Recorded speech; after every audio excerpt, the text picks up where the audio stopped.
പറയാൻ പോകുന്ന ടോപ്പിക്ക് എന്താണ് ഡെഫേർഡ് റവന്യൂ എക്സ്പെൻഡിച്ചർ എന്നുള്ളതാണ്. ഡെഫേർഡ് റവന്യൂ എക്സ്പെൻഡിച്ചർ സാധാരണഗതിയിലുള്ള റവന്യൂ എക്സ്പെൻഡിച്ചർ അല്ല. ലൈക്ക് സാലറി, നമ്മുടെ റെന്റ് ഒക്കെ ആണെന്നുണ്ടെങ്കിൽ അതത് വർഷം തന്നെ നമ്മൾ റൈറ്റ് ഓഫ് ചെയ്ത് കളയുകയാണ് ചെയ്തത്. പക്ഷേ ഡെഫേർഡ് റവന്യൂ എക്സ്പെൻഡിച്ചറിന്റെ കേസ് വരുവാണെങ്കിൽ ഇത് എക്സ്പെൻഡിച്ചർ റവന്യൂ നേച്ചർ ഉള്ളത് തന്നെ ആണെങ്കിലും ഇതിന്റെ ബെനിഫിറ്റ് ഒന്നിലധികം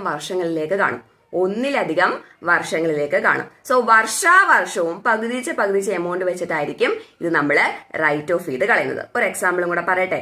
ഈ അഡ്വർടൈസ്മെന്റ് എക്സ്പെൻസ് ഇപ്പൊ ഒരു പുതിയ ബ്രാൻഡ് ലോഞ്ച് ചെയ്തെന്നിരിക്കട്ടെ. അപ്പൊ ആ ഒരു ബ്രാൻഡിന് വേണ്ടിയിട്ട് ഒരു 10 ലക്ഷം രൂപയ്ക്ക് നമ്മൾ അഡ്വർടൈസ്മെന്റ് ചെയ്തു. 10 ലക്ഷം രൂപയ്ക്ക് അഡ്വർടൈസ്മെന്റ് ചെയ്തു. ഈ 10 ലക്ഷം രൂപയുടെ അഡ്വർടൈസ്മെന്റിന്റെ ആ ഒരു ബെനിഫിറ്റ് എനിക്കൊരു 5 കൊല്ലം കിട്ടുമെന്നൊരു അപ്രോക്സിമേറ്റ് കണക്ക് വന്നു. ഒരു 5 കൊല്ലം എനിക്ക് കിട്ടുമെന്ന് നമുക്കൊന്ന് അസ്യൂം ചെയ്യാം. ഓക്കെ, അങ്ങനെയാണെന്നുണ്ടെങ്കിൽ 10 ലക്ഷം ഡിവൈഡഡ് ബൈ 5 എന്ന് പറയുമ്പോൾ 2 ലക്ഷം രൂപ. അപ്പൊ ഓരോ വർഷവും P&Lലേക്ക് എഴുതി തള്ളേണ്ടത് എത്ര രൂപയാണ്? 2 ലക്ഷം രൂപയാണ്. ഓക്കെ, ഇനി ബാലൻസ് വരുന്ന എമൗണ്ടോ? ഫസ്റ്റ് വർഷം ഞാൻ 2 ലക്ഷം രൂപ എന്റെ P&Lലേക്ക് എഴുതി തള്ളി. ബാലൻസ് എത്ര ലക്ഷം രൂപ കിടപ്പുണ്ട്? 8 ലക്ഷം രൂപയുണ്ട്. എങ്കിൽ 8 ലക്ഷം രൂപ ബാലൻസ് ഷീറ്റിലെ അസറ്റ് സൈഡിലേക്ക് വേണം കാണിക്കാൻ.